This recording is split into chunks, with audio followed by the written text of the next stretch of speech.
Welcome everybody. Today we're talking about rigging.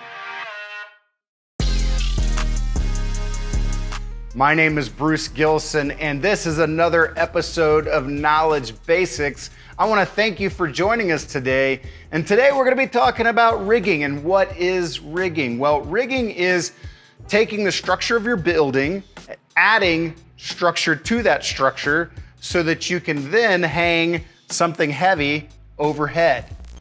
Now, I do need to take a moment to pause and talk about the literal gravity of the situation.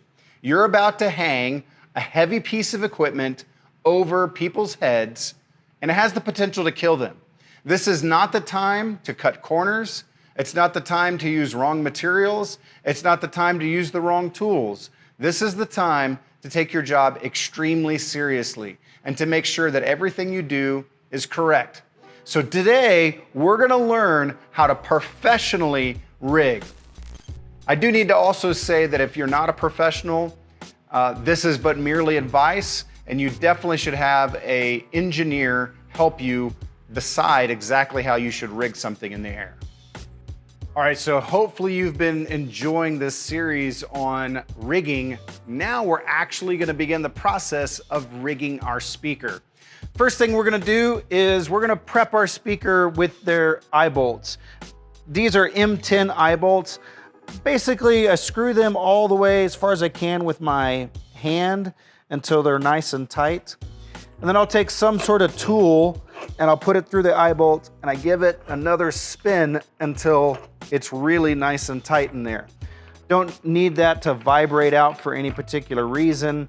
So once again, we're gonna take our Eyebolt here, put some sort of tool in there, and I do wanna make sure that that's at a 90 degree. There it is. Today, we're gonna be rigging our speaker up in this area. There's a couple different ways that people talk about this area of the building. You might hear somebody say the red steel, because most often this steel is red, or it's normally some form of painted steel, might be green, maybe black. So you might hear the term red steel. You might hear the term barge rafter, because when you're building a barge, they use the same structure to build a barge. And then you might hear people say bar rafter because they don't know that the word is actually barge rafter.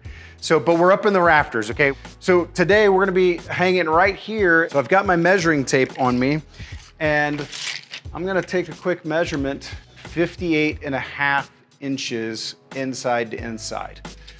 All right, let's talk about why I measured inside to inside.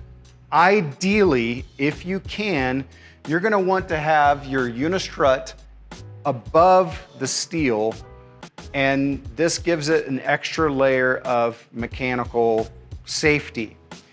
If you can't, if there's an obstruction, there's another issue, you can go below the steel, which would be a larger measurement. But in our example today, I can go inside the steel, but I'll show you how to rig up below the steel if you were to need to do that. So we've got our little example piece of Unistrut right here. We're gonna get full length here in a moment, but this is what I'm talking about on inside the steel, like this, or on the bottom of this steel, like this. If you have the ability to put it inside, you want it inside. And we're gonna be using beam clamps. So when I'm going inside, I've got my beam clamp and I can clamp it like this. Or if I'm on the outside, I've got my beam clamp, I have to rotate it and go the other way, like this. And we'll get into some more details about how to do that beam clamp properly as well. A couple things to note. As I'm holding that Unistrut, maybe you realized I had channeled down the entire time. Unless there's some other reason that you need to go channel up, you want to always be channeled down. All right, so I now know that my structure is 58.5 inches wide, and I want to cut some Unistrut because my speaker needs to hang right here in the middle of space, and there's nothing to hang it to. So that's why we're gonna put Unistrut between our barge rafters so that we can create structure that our speaker can hang off of. So let's go learn how to cut Unistrut. All right, so we're gonna come down here and we're gonna cut our Unistrut. But before we cut our Unistrut, I wanna note that we have actually two different types of Unistrut with us right now. This right here is the full Unistrut. It's 1 5/8 inches, and this is what somebody would call standard strut. This right here is 13/16. Most of the time it's referred to as skinny strut or shallow strut, something like that. There's a lot that you can learn about Unistrut. Here's one example. This full size is 12 gauge. The small stuff is 14 gauge. Well, the thickness of the metal determines how strong it is. And so not only do you have two different sizes like that, you might have something called double strut. And double strut looks a lot more like this, but it's welded together, and that has a different rating. If you do not feel comfortable designing something, don't design it. Make sure that it's being designed by a professional on what it is that you're supposed to be using to put in the air.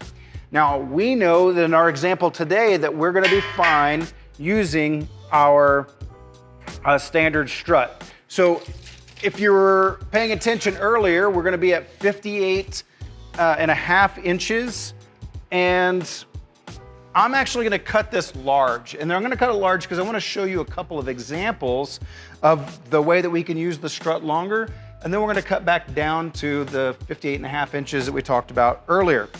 On our strut, you see all these slots. So this is actually called slotted strut, and every slot is at 2 inches exactly. So in my measurement right here, this is our 58-inch mark. But we're gonna go a little bit long, and we're gonna go, let's just say, to 68 inches.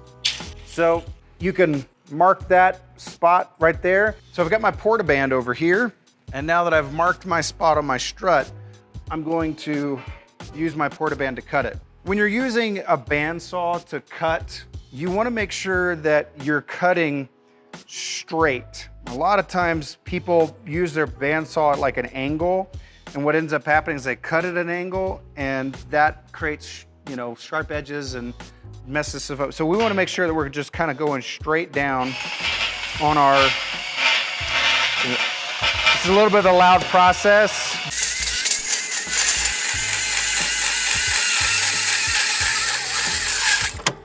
All right, excellent.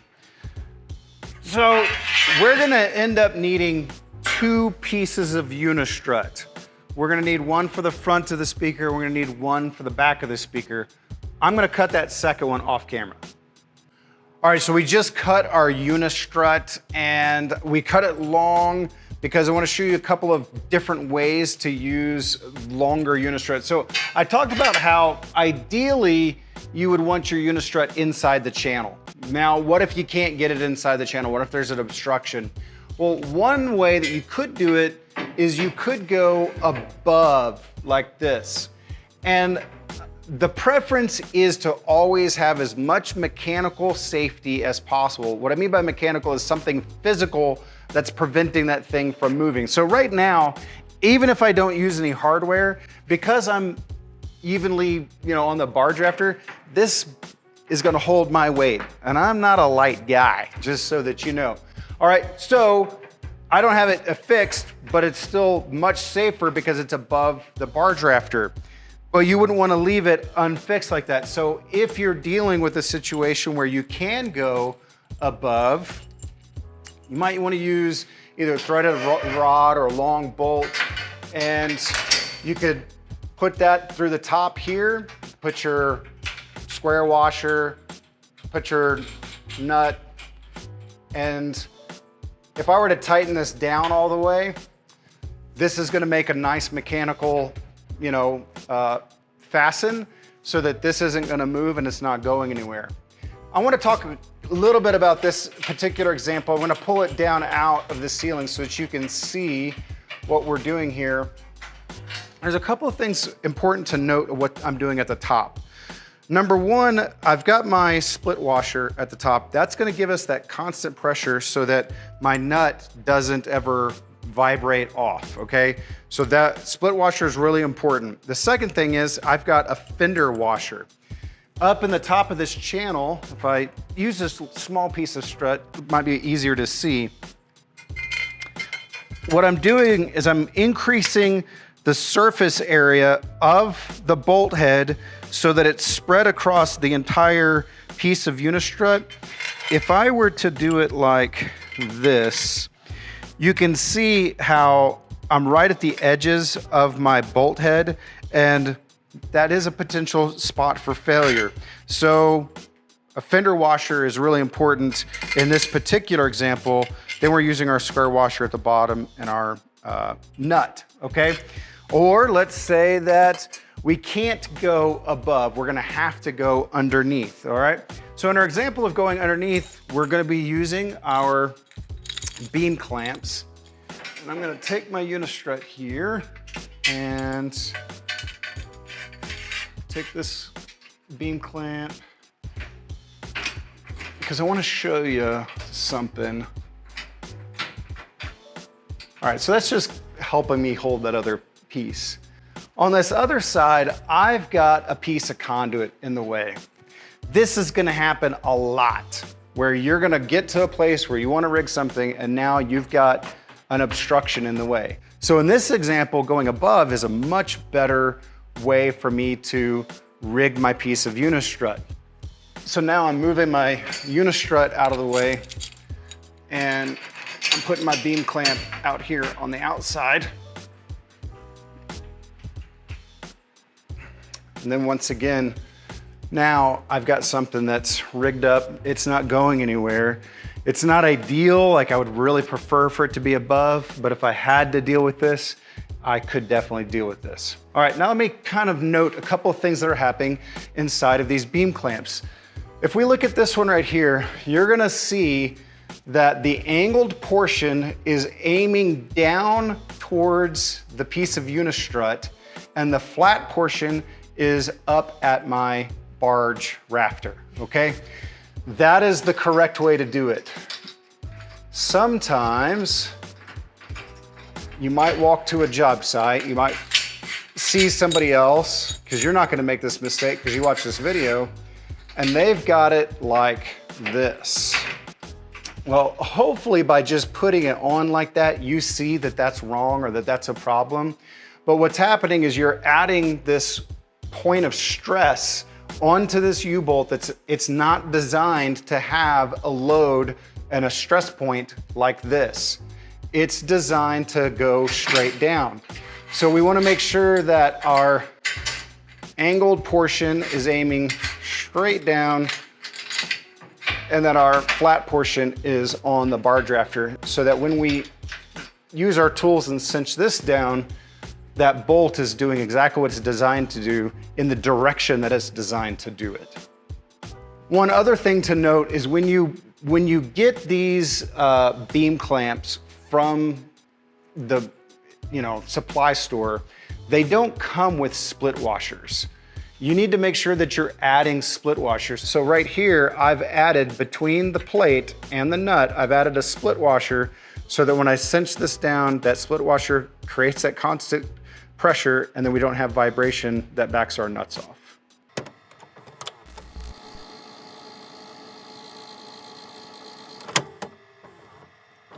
I want to talk a little bit about my outfit. You might be surprised, but I do my own hair and makeup. I also pick my own wardrobe. When I'm doing rigging, I love to have a pocket in my shirt, and you're gonna find out why in a moment. So really great idea to have a pocket in your shirt. And then you're gonna wanna have a place to put tools, because you're gonna need to use your hands and you need to use your tools. So we're using 3/8 hardware, and I've got my box wrench with me. My box wrench actually has a little like ratcheting side to it. So I'm gonna use that to begin to tighten down my hardware here. When you're tightening a U-bolt, it's really important that you go back and forth, that you don't just like crank down crazy on one side. If we can get a close-up of that, you can see that my split washer is all the way closed, and that's really important. You don't wanna tighten it and you think, oh, that's good, but your split washer still has some gap in it. That means you're not tight enough. So a good rule of thumb is you're gonna feel that strong tension, and then just give it one more little whoop, nice jerk motion there to make sure you're nice and tight, okay? Now on this other side, if you are doing something that has a dynamic load, meaning that thing's gonna move. Now, in our world, dynamic load most often happens when you're dealing with light battens. If you're putting rigging in the air for a light batten, there's a high probability that that light batten is gonna have a moving head light fixture. And if that light fixture has this mechanical motor in it that's moving around, that means that everything I'm dealing with is dynamic, which means it's gonna move. You don't want to rig something with a dynamic load when you've moved conduit and they're touching each other, because that has the potential of creating vibration and then potentially causing wear and failure. So you can really only do this type of example in a static load, which is what we have today. A speaker is not going to dance around and move, at least you hope it doesn't. It's gonna be static, and that's why we're getting away with that today. Now, I told you we're gonna need 2 bars. We're gonna need 2 bars because our speaker's got front points, and then it's also got a back point. And on this back point, when we go to do this, we're gonna use the back point to pull the speaker into a specific angle so that it's aimed where we want it to aim. Now, we've tightened our front bar, but we haven't tightened our back bar. And the reason we haven't tightened our back bar is on this speaker, the eye hooks are gonna go in the front. We know where that's gonna be, but we're gonna add an angle to the speaker so that it's aiming where we want it to aim. We're not gonna do that yet. So we're gonna leave this loose. Important note, if you walk away from an active job that you are doing, never leave hardware loose. Now, I'm not walking away, so I can leave it loose. All right, so first things first, we need to figure out where do we want our speaker to be. If you have drawings, you're gonna be following the drawings, and you're gonna put the speaker exactly where the drawings are. In our example today, let's say that we want our speaker to be in the middle of this bar. So I'm gonna take my measuring tape, and I know from earlier that this is 58 inches. So I've got my 58 inches, and half of 58 is 29 inches. So I'm marking my center there at 29. Then I'm going to look at my eye bolts, and I'm gonna go interior to exterior. It's kind of the easiest way to count for the entire gap. That is 10¼ inches. So 10¼ divided by 2 is gonna be 5 1/8. So why do I need to know that? Is because I'm gonna go from my 29, I'm gonna come out here, I'm gonna go 5 1/8. I'm gonna do this one at 5 1/8. I hope you can understand what I'm saying, because this is the way that I work. I put my marker lid in my mouth. Make sure that you always have a marker with you, Sharpie or something like that. That's just common sense, right? Okay, all right, so if I was to measure this, you can see there, that's my 10¼ which matches my eye bolt. So this tells me this is where my eye bolts are going to fall. Now, I told you how important it is to have a pocket in your shirt, and that's because I now have the hardware for my next step. I've got that hardware in my pocket. And if I'm like way up in the air and I'm in the lift, I wanna make sure that I've got all my hardware with me before I get up in the air, because if I have to go back down and go get something, that's gonna annoy me. So for this portion right now, I need to have my strut nuts, I need to have my forged eye bolts, I need to have my lock washers and my square washers.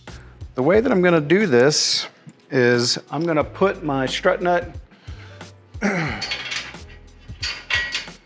gonna line it up to this mark that I made.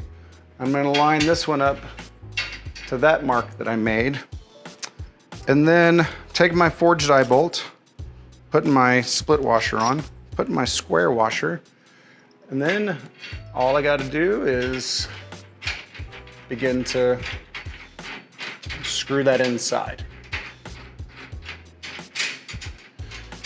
Okay. And now once I do that, see how this isn't straight? We always wanna make sure that our square washers are straight. And then I'm just gonna make sure it's lined up again. We're gonna come back to that in just a moment. I'm gonna do this other one.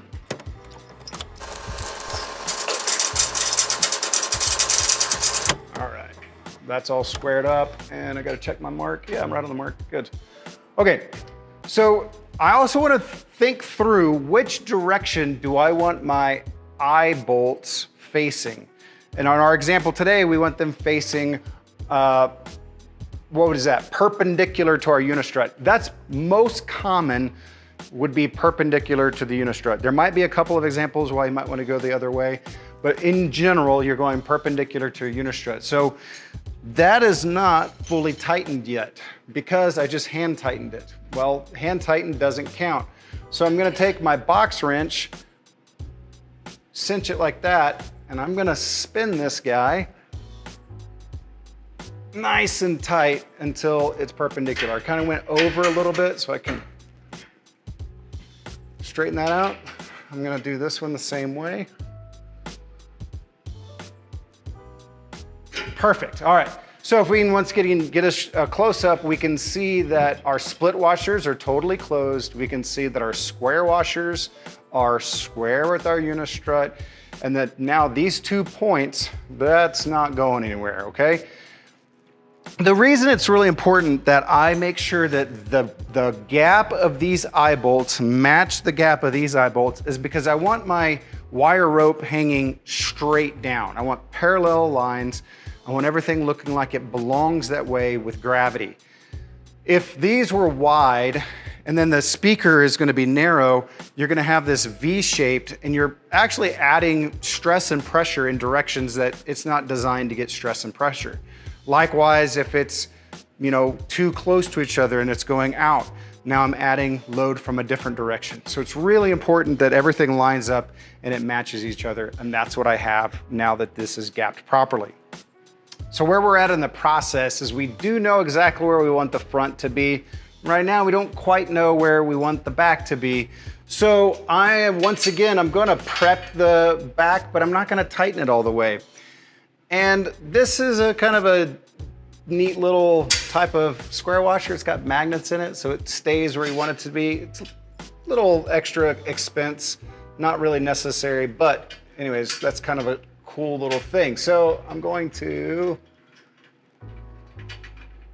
just simply get this ready, and we're gonna deal with it later, okay? Well, if you just finished that video, that means you're in the middle of our rigging series. And I wanna make sure that you don't just stop there. You need to watch the whole thing. There's a lot more details, and I don't want you to miss one bit of it, because seriously, we are doing something that is dangerous, and we wanna make sure that you're doing it right, and that also you're consulting professionals along the way.